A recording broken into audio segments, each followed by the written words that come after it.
사랑하는 교우 여러분, 저는 성경의 원리로 성공을 디자인하라 약 7가지 주제를 가지고 우리 그리스도인으로서 우리가 살고 있는 우리의 삶터 또 일터에서 어떻게 하면 세상 사람들과 견주어서 성공적인 삶을 살 수 있을까, 이런 고민을 제가 하게 되었습니다.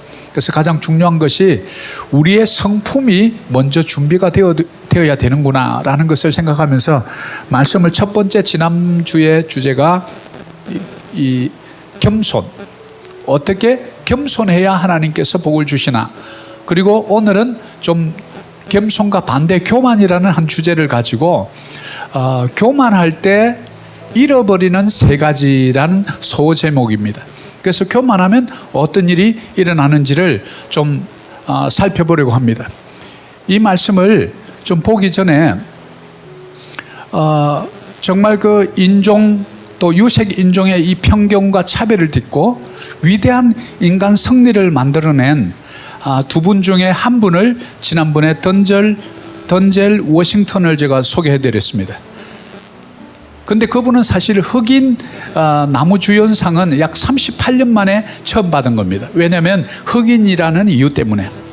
그런데 오늘 제가 소개해드리려고 하는 할 베리라는 이 흑인 여성은 74년 만에 2002년 아카데미 시상식에서 여주연상을 받습니다. 그 편견, 그 말할 수 없는 유색 인종에 대한 차별, 이것을 딛고 일어난 인간 승리의 한 인물을 통해서 오늘 우리가 보고자 하는 사마리아에 있던 한 그 선한 사람을 통해서 어떻게 제사장들이, 레위인들이 보아왔던 편견과 차별을 이기는지를 좀 이렇게 카메라가 교차되듯이 좀 그것을 통해서 먼저 한번 제가 보고자 합니다. 좀 뒤에 불 좀. 사랑하는 여러분, 온갖 차별 속에서도 한 인간이 승리할 수 있는 그 비결 뒤편에는 바로 마지막 부분에 잠시 나왔던 것처럼 어머니의 끊임없는 격려와 사랑이 있었다는 사실을 우리는 잊어서는 안 됩니다. 오늘이 특별히 어버이 주일로서 끝까지 너는 할 수 있다고, 해보라고, 어머니는 언제나 너의 편이라고, 그런 부모님이 뒤에 있었다는 사실이죠. 저와 여러분은 어떤가요? 끊임없이 여러분이 넘어져도 일어설 수 있다고, 실수해도 실수는 아무것도 아니라고, 일어서면 된다고 우리에게 정말 늘 용기를 주었던 우리 부모님들께 오늘 하루만이라도 그 부모님 때문에 내가 오늘 이 자리에 있다는 사실 그 하나만이라도 기억하는 그런 하루가 되시기를 축복합니다. 바로 이 할베리의 도전처럼 우리는 모든 우리가 겪고 있는 장애, 걸림돌 딛고 일어설 때 그것은 우리는 위대한 승리라고 말합니다. 우리가 성경의 원리로 성공을 디자인하라, 오늘 교만에 대해서 알아볼 때 우리는 교만이 가져오는 3가지 위험성, 이것을 우리가 알아보려고 합니다. 미국의 유명한 기업가 폴 나이어라는 분이 있습니다. 이분은 우리 모든 인생들, 특별히 성공한 사람들을 조사해 보았더니 성공하는 데 꼭 필요한 3가지 법칙이 있더라 라는 것을 이 폴 마이어가 발견했는데, 첫 번째 보니까 열심히 일하는 것, hard work. 이 필리핀에도 SM이라는 그룹이 있습니다. 슈마트라는 이 단어의 머리 글자인데요, 바로 헨리 씨라는 중국 2세는 이 땅에 와가지고 이 차이나타운에서 작은 신발 가게를 시작을 해서, 그래서 지금 그 몰 이름이 슈마트, SM이라고 불려집니다. 그분도 그의 자서전에 뭐라고 그러냐면 hard work, hard work, hard work. 자기는 열심히 일했다는 거예요. 열심히 일하지 않고 성공했다라는 분은 어디에도 찾아볼 수 없습니다. 두 번째는 뚜렷한 목표였습니다. specific goal. 목표는 목표인데 그냥 이렇게 두리뭉실한 목표, 이게 아니라 확실하게 뭔가 좀 손에 딱 잡히는 목표를 세워야 되는 것이죠. 그리고 세 번째는 인간관계. 보니까 성공한 사람들의 이 세 번째 성공의 요소를 찾아봤더니 인간관계가 아주 좋다라는 거예요. 바로 이 세 가지 공통점 중에서 인간관계가 오늘 우리에게 알려주는 이 세 번째 원리와 교만할 때 우리가 잃어버리는 그 세 가지와 중첩이 되어 있고 연관이 되어 있기에 오늘 저는 세 번째 인간관계에 대한 부분을 좀 같이 다뤄보려고 합니다. 성공한 사람들 대부분 보면 인간관계에 있어서 매우 좀 친절한 분들입니다. 그리고 좋은 친구들이 늘 곁에 있습니다. 물론 열심히 하고 뚜렷한 목표 있습니다. 그러나 훌륭한 인간관계는 성공을 위한 아주 중요한 요소이죠. 그런데 이 성공하는 길에 장애물이 있으니 그것이 바로 인간관계에 있어서 암 같은 존재, 바로 뭐냐면 교만이라는 것입니다. 그래서 교만한 사람은 절대 사람을 얻을 수가 없습니다. 그리고 교만하면 하나님도 함께 하지 않으십니다. 그러니까 우리는 실패하는 인생으로 전락을 하게 되고 말죠. 우리 인생이라는 아름다운 포도원의 이 정원에 작은 교만이라는 여우 한 마리가 뚫고 들어온 생각 같은 것입니다. 그래서 오늘 특별히 누가복음 10장 33절에 어떤 사마리아 사람은 여행하는 중 거기 이르러 그를 보고 불쌍히 여겨 가까이 가서 기름과 포도주를 그 상처에 붓고 싸매고 자기 짐승에 태워 주막으로 데리고 가서 돌보아 주니라. 첫 번째 이 말씀을 통해서 교만하면 잃어버리는 것 첫 번째는 교만하면 우리의 이웃을 잊어버립니다. 우리 이웃은 나의 가족이 이웃이 될 수 있습니다. 너무 교만하면 부부 간에도 불화가 자주 일어납니다. 너무 교만하면 자녀와 부모 간의 대화가 단절됩니다. 너무 교만하면 이웃과 담을 쌓게 됩니다. 너무 교만하면 친구들이 끊어집니다. 첫 번째, 우리는 이 사마리아 사람의 예를 통해서 바로 우리의 이웃 친구와 관계를 단절하는 법을 우리는 반면교사로 삼아 볼 수 있습니다. 바로 누가복음 10장에 등장하는 인물이 첫 번째는 제사장이 등장합니다. 레위인이 등장합니다. 그리고 뜻하지 않게 사마리아인이 등장합니다. 그런데 이 사마리아라는 지역에 대한 역사적 배경을 조금 알 필요가 있습니다. 유대인들에게 있어서 사마리아는 아주 뿌리 깊은 차별과 편견을 가지고 있는 그런 곳입니다. 왜냐하면 이 북이스라엘이 BC 722년경에 아수르 제국에 의해서 침략을 받게 되고 망하게 됩니다. 그래서 자기 통치를 좀 원활하게 하기 위해서 어떤 정책을 쓰냐면 혼혈 정책을 씁니다. 아수르에 있는 많은 이 민족들을 바로 북이스라엘에 있는 사마리아 땅으로 보냅니다. 그래서 그곳에서 결혼이 일어나게 되죠. 유대인과 아수르인 사이에. 그래서 소위 말하는 순수 혈통의 유대인이 아니라 더 이상 이제는 아수르 사람들과 피가 섞인 혼혈 민족이 되어버렸던 거예요. 그러니까 남유다에 남아있던 유다인들은 북이스라엘 사마리아 사람들을 그야말로 신약시대 예수님 시대 때 보았던 세리와 죄인들처럼 보았다는 거예요. 자, 그런데 오늘 예수님께서 네 이웃을 이렇게 사랑하라 라면서 그 중간에 끼워넣은 장면이 이 사마리아인의 예를, 그 사마리탄의 예를 끼워 넣어서 이 설명을 쭉 하면서 이 중에서 제사장, 레위인, 사마리아인 중에 누가 네 이웃이냐라고 질문을 던지죠. 말을 못합니다. 본인들은 답을 알거든요. 정작 그 상처 강도 맞아서 쓰러져 있는 그 사람을 도와줄 사람은 제사장이었고 레위인이었기 때문입니다. 왜냐하면 그들은 늘 서서 네 이웃을 너 몸과 같이 사랑하라 설교하던 자들이고 그렇게 가르치는 영적 지도자들이었기 때문에 그렇습니다. 그러나 정작 그들의 삶 속에서는 정작 길가에 여리고성으로 올라가는 그 길에 강도 맞아서 죽어가는 사람을 모른 채 하고 지나가 버렸기 때문에 그렇습니다. 그런데 이들이 그렇게 소위 개처럼 여기고 했던 그 사마리아인은 지나가다가 그를 보고 먼저 우리가 우리 주위에 누군가를 볼 수 있는 눈이 있어야 됩니다. 보고 그 두 번째 불쌍히 여겨. 우리의 눈으로 보고 불쌍히 여겨. 우리 눈에서 가슴으로 내려왔습니다. 불쌍히 여겼다. 예수님의 마음이죠. 다윗의 자손 예수여 나를 불쌍히 여겨주옵소서. 불쌍히 여기는 거 예수님의 마음입니다. 저도 어릴 때 우리 부모님들 동네에서 이렇게 보면 가난한 거지가 지나가거나 이러면 참 불쌍하다. 어른들은 그냥 다 같이 보면 참 불쌍하다 이렇게 말씀하시더라고요. 가만히 보니까 그 시골에서 그렇게 부유하진 않아도 마음만큼은 정말 부유했던 거예요. 불쌍히 여기는 마음, 예수님의 마음을 우리 촌의 농부들은 그걸 갖고 있었던 거예요. 그런데 정작 하나님을 사랑하고 네 이웃을 사랑하라, 이것이 성경 66권에 이게 율법이요 선지자의 강령이니라, 이것을 가르치는 이들의 삶 속에서는 전혀 긍휼을 찾아볼 수 없다는 거죠. 세 번째는 가까이 갑니다. 눈으로 보고 가슴으로 내려옵니다. 아이고 불쌍하다. 그리고 가까이 갑니다.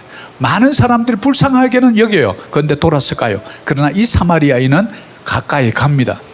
그리고 보고 기름과 포도주를 그 상처에 붓고, 상처를 알았어요. 상처를 붓고 싸매줍니다. 거기서 그냥 이렇게 해서 좀 나중에 걸을 수 있으면 가시오 라고 거기까지 단기 처방만을 한 게 아니고 다시 이게 두어서는 안 되겠다. 짐승에 태웁니다. 가까운 주막으로 데리고 갑니다. 돌보아 줍니다. 우리의 구제가 어떠해야 하는지를 이 속에서 자세하게 보여줍니다. 우리가 가는 따객 지역, 앞으로 이제 이번 12월에는 이 만달리용 지역을 이제 갈 것입니다. 또 내년에는 저 다른 지역을 이렇게 갈 거거든요. 우리가 가면 해야 될 게 있어요. 가서 그들을 보고 옷을 어떻게 입고 있는지, 교회는 어떠한지, 주위 환경은 어떤지 보고 그들을 불쌍히 여기고 가까이 가서 상처에 붓고 싸매고 내 지갑을 열었다는 거예요. 짐승에 태워서 후속 조치까지 다 해주었다는 거예요. 데리고 가서 돌보아 주라. 그리고 주막에게 말합니다. 주막 주인에게 내가 좀 먼 길을 가니까 돌아올 때까지 잘 좀 돌봐 주시오. 그 모든 경비는 내가 내게서. 예수님이 제사장들과 바리새인들 이들에게 이 예를 들려주고 싶었던 이유가 뭘까요? 바로 이렇게 하지 않으면 너는 친구들을, 이웃을 다 잃게 된다. 이 사마리아인들이 레위인과 제사장들 이제 인간처럼 생각하겠습니까? 죽어가는 사람 놓고 지나간 사람이 이웃을 사랑해라 이 말하면 듣겠습니까? 당신이나 잘하시오. 이렇게 나오겠죠. 이웃을 잊어버린 거예요. 왜 그렇습니까? 바로 이 제사장과 레위인들 마음속에 교만이 숨어 있다는 거예요. 교만이 뭡니까? 교만은 자기의 생각과 의에 똘똘 뭉쳐있는 사람을 말합니다. 하나님의 말씀이 들어갈 틈이 없습니다. 말씀을 순종할 수가 없죠. 그러니까 내가 곧 의고 내가 곧 진리고 내가 곧 길인데 왜 예수님의 말씀이 들어가겠습니까?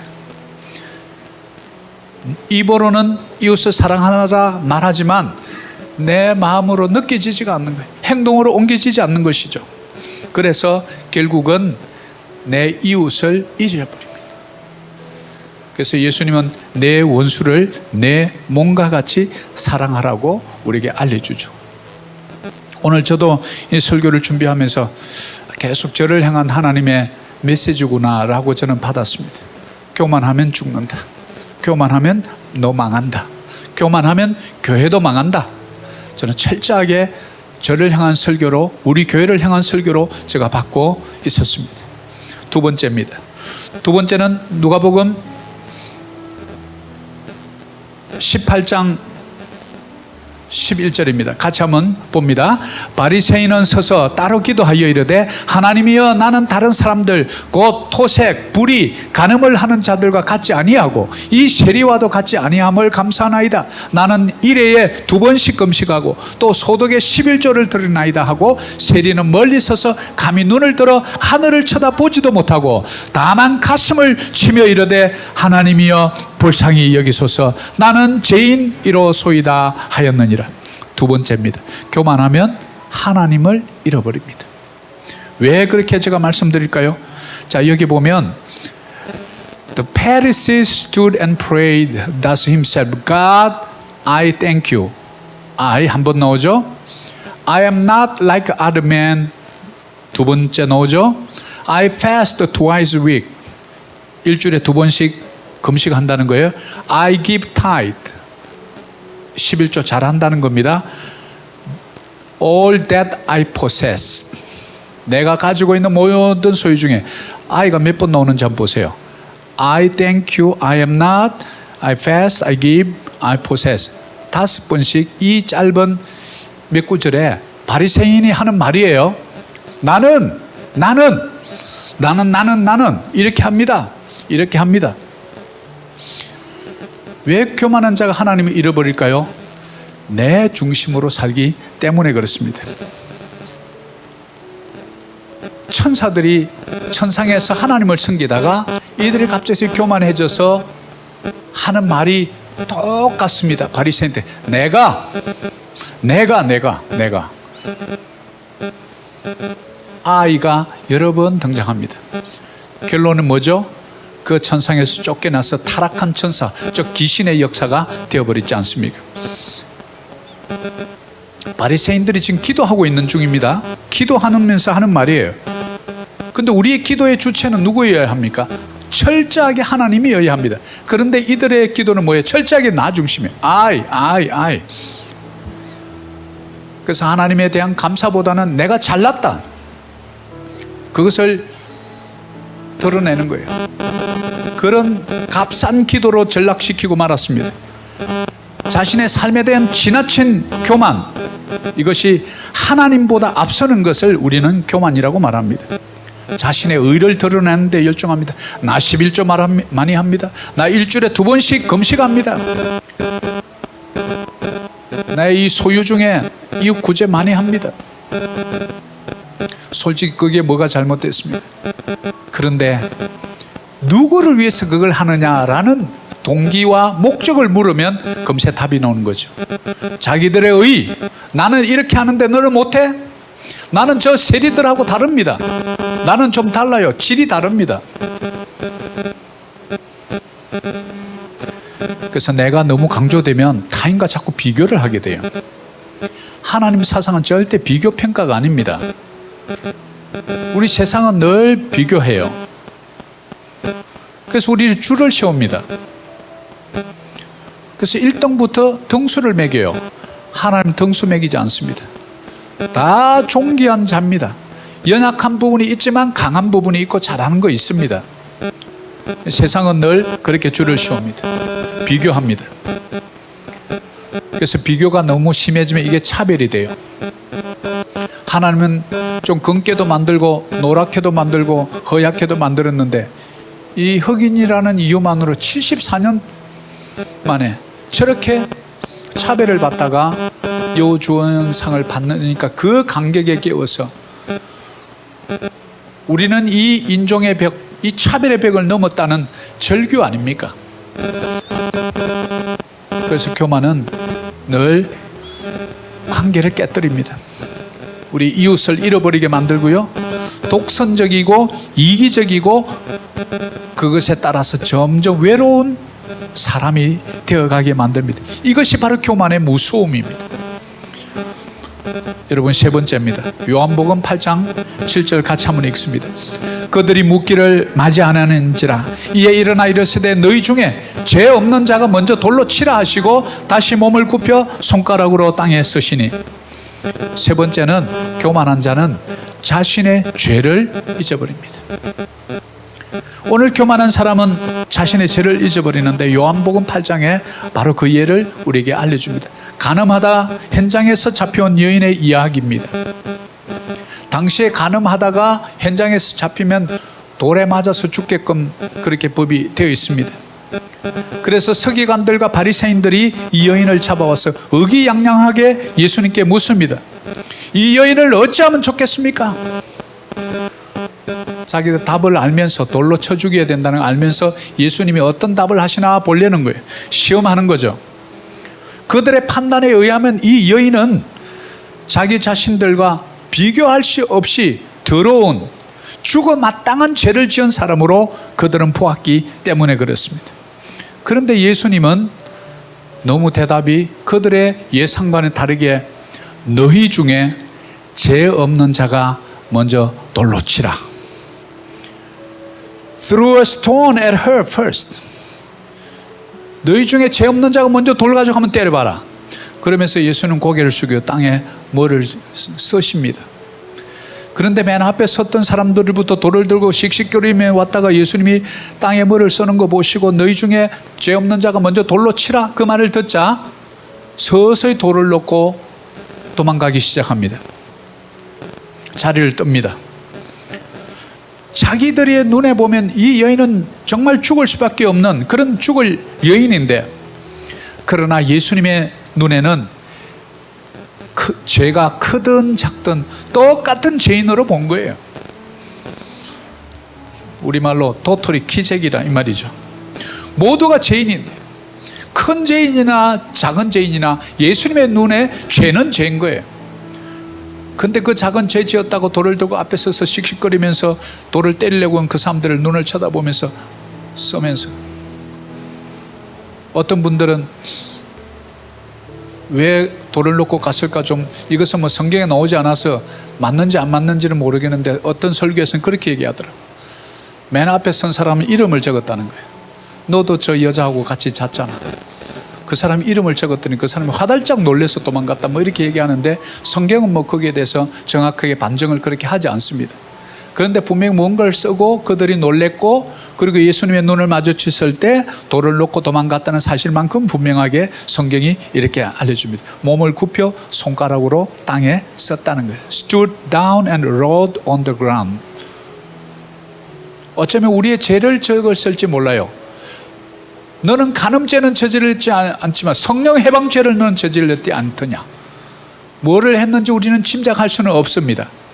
그러나 저와 여러분은 용서받은 죄인인 줄 믿습니다. 죄인은 죄인이었어요 모두. 그러나 그 한 여인을, 가냘픈 여인을 데리고 와서 돌을 때리고 죽이려고. 너희 마음속에서는 불쌍한 마음도 없더냐. 그래서 교만은 상대에게 아픔을 주는 동시에 자신이 죄인이라는 사실을 잊어버리게 하는 것이 교만의 무서운 죄의 정상입니다. 남의 죄를 자꾸 들추어내려고 그래요. 저와 여러분 우리 코미디 이렇게 보면 막 웃죠. 막 우스운 몸동작하고 바보처럼 이렇게 뭐 심행내 나오고 뭐 이렇게 하면 아이고 저 바보 뭐 이렇게 웃잖아요. 여러분 왜 웃는지 압니까? 그 바보를 보면서 나는 바보가 아니라는 안도의 한숨에서 웃는 거래. 어이 바보 이러면서 나는 바보 아닌데 이러면서 그 웃는다는 거예요. 우리 인간의 죄성이 그래요. 그 여인을 데려다 놓고 수없이 많은 무리가 돌을, 여러분 돌 아니라 조금 손 밑에 가시만 하나 들어가도 얼마나 아픕니까? 솔직히 돌을 맞아 죽는다 생각해봐요. 그 사람의 생각은 없고 오직 자기들 생각입니다. 우리는 율법을 잘 지킵니다. 그러니까 율법대로 돌을 때려서 죽이겠다. 이 얼마나 교만합니까? 그 자리에서 만약 예수님 있는 자리에서 다 그냥 여인을 데려다 놓고 다 무릎 꿇고 주님 우리도 죄인입니다. 이 여인을 용서해달라고. 우리는 들키지 않은 죄인이고 저 여인은 들킨 죄인이라고. 우리의 들킨 죄 안 들킨 죄 모두 같은 죄가 아니냐고. 예수님 저 여인을 용서해달라고 이렇게 이 군중이 기도했더라면 예수님이 얼마나 기뻤을까. 우리의 교만을 좀 봐야 합니다. 저도 마찬가지고 우리 여러분도 마찬가지고 우리 한국에 계셔서 방송을 보고 계신 여러분도 마찬가지고, 이 교만은 아담으로부터 에덴 동산에서 불순종의 그 죄의 DNA가 우리 속에 끊임없이 흘러내려온 거예요. 예수 그리스도를 믿음으로 구주로 받아들였기 때문에 죄는 용서받았지만 끊임없이 우리가 육신에 있는 한 또다시 죄를 짓고 누군가를 손가락질하고 차별하고 또 편견을 가지고 바라보고 남의 잘못을 또 이렇게 지적하고, 바로 이 바리새인들처럼 앞에 서서 씩씩거리고 서 있는 사람이 혹시나 저와 여러분이 아닐까라고 우리는 생각해 보아야 합니다. 왜냐하면 세리는 뭐라고 그럽니까? 나는 죽을 죄인인데 나를 용서해달라고 그러지 않습니다. 왜 우리는 세리의 마음으로 돌아가지 못할 거야? 왜 내가 의인은 죽지 않고 이렇게 오늘도 우리가 내 자신의 죄도 다 잊어버린 채 나는 의인이라고 교만하며 목이 뻣뻣해서 세상 사람들에게 마저도 참 예수님을 믿는 사람들은 진짜 대화가 안 되네, 이런 얘기를 들어야 할까요? 우리의 죄를 잊어버리게 하는 것도 교만할 때. 여러분, 그러면 마지막으로 한 말씀을 보고 오늘 예배를 마치려고 하는데, 그러면 도대체 우리는 이 죄를 도대체 어떻게 해결해? 이 교만의 죄를 어떻게 해결해야 되느냐? 야고보서 4장 6절의 말씀으로 오늘 교만을 극복하는 법, 우리 크게 한번 같이 한번 읽어봅니다.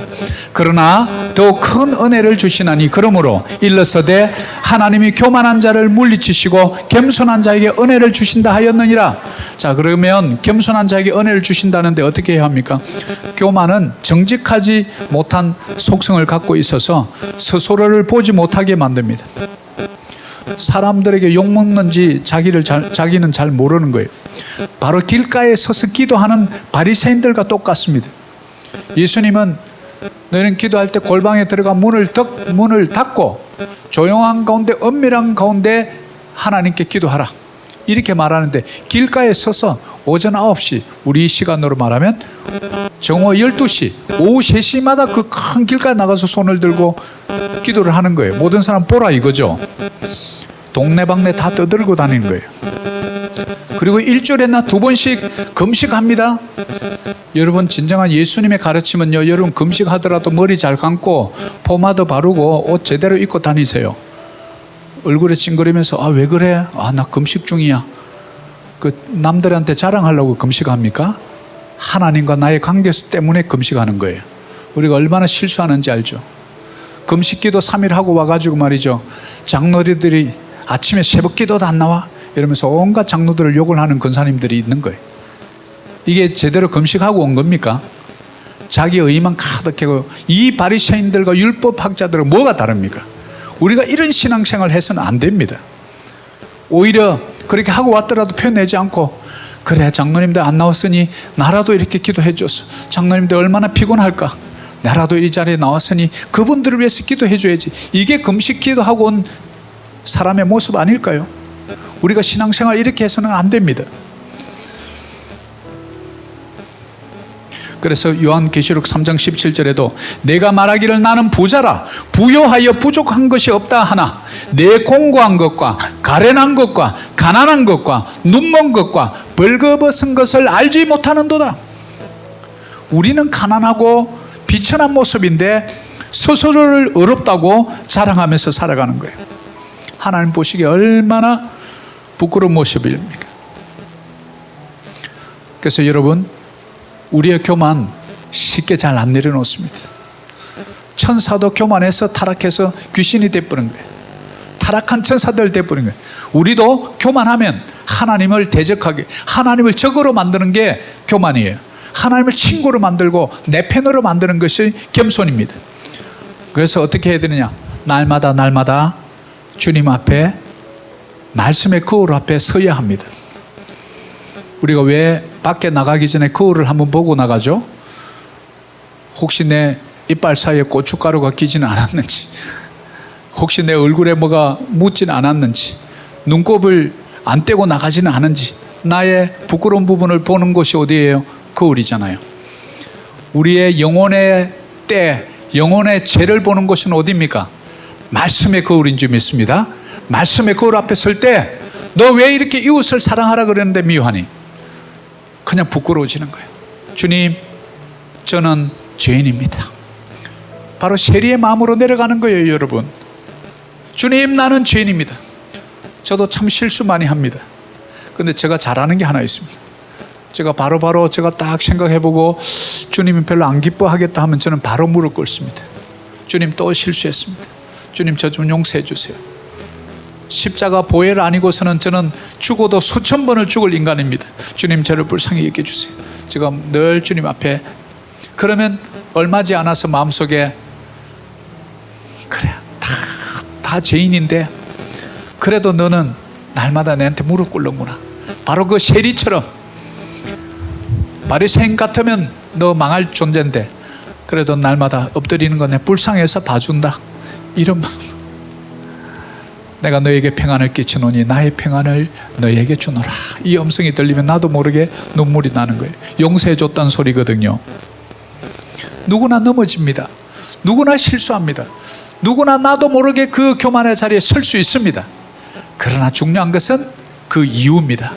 그것을 내가 깨닫는 순간 바로 무릎 꿇고 주님, 나를 불쌍히 여겨주십시오. 나는 여전히 내가 제법 어린인 줄 알았는데, 제법 어려운 사람인 줄 알았는데 살다 보니까 내가 이렇게 교만한 사람인 줄 몰랐습니다. 주님, 세리처럼 내가 주님 앞에 눈을 못 들겠습니다. 주님, 나를 용서해 달라고. 나는 죄인이라는 겸손한 고백, 그게 우리 아버지의 마음이 다 무너집니다. 여러분 자녀들이 잘못을 저지르려면 그 죄는 미워요.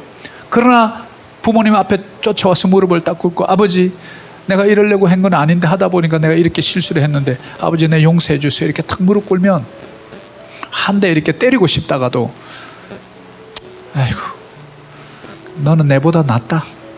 나는 잘못하면 끝까지 뻗대고 숨기고 핑계대고 그랬는데 너는 그래도 어떻게 바로 와서 자수하는구나. 이래서 맞을 매도 안 맞잖아요. 사랑하는 교회 여러분, 예배를 통해서 우리는 하나님 앞에 겸손을 배우는 과정입니다.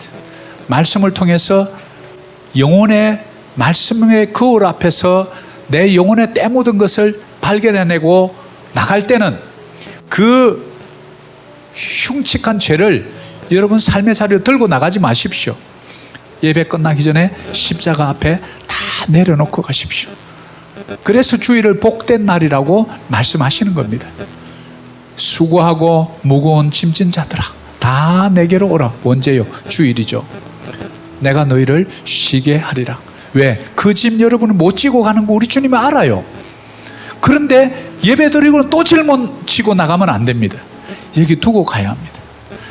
내 멍에를 메라. 너희들 멍에를 내려놓고 내 멍에는 쉽고 가벼우니라. 아멘이시죠? 그러면 됩니다. 우리 교만의 문제 오늘 말씀을 맺으려고 합니다. 성경의 원리로 성공을 디자인해라. 교만 문제는 교만하면 세 가지. 우리의 이웃 친구를 잃어버리고요. 두 번째, 하나님을 우리가 잃어버립니다. 나 하다가 하나님을 잊어버리는 거예요. 그 기도하는 이유, 금식하는 이유, 11조 하는 이유, 이웃 사랑하는 이유, 하나님의 명령 때문에 하면서도 불구하고 정작 하나님은 없어요. 나 바리새인만 드러나고 하나님은 어디에도 보이지 않는 인생으로 살다 보니까 하나님을 잃어버리게 되는 거예요. 교만하면 자신의 죄를 잃어버립니다.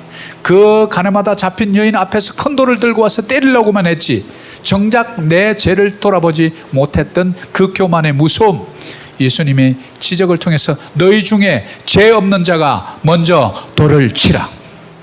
사랑하는 여러분, 우리 교회는 우리가 실수해도 앞으로 좀 집사님들 중에 우리 청년들 중에 서로 정죄하는 일이 있거든. 딱 일어나서 여러분 중에 죄 없는 자가 먼저 돌을 치십시오. 이런 좀 성도가 나오기를 축복합니다. 그런 교회가 건강한 교회입니다. 어떻게 적용할까요? 너희 중에 죄 없는 자가 먼저 돌로 치라. 우리 한번 크게 한번 해봅니다. 너희 중에 죄 없는 자가 먼저 돌로 치라. 아멘. 오늘 이것으로 예배를 마칩니다.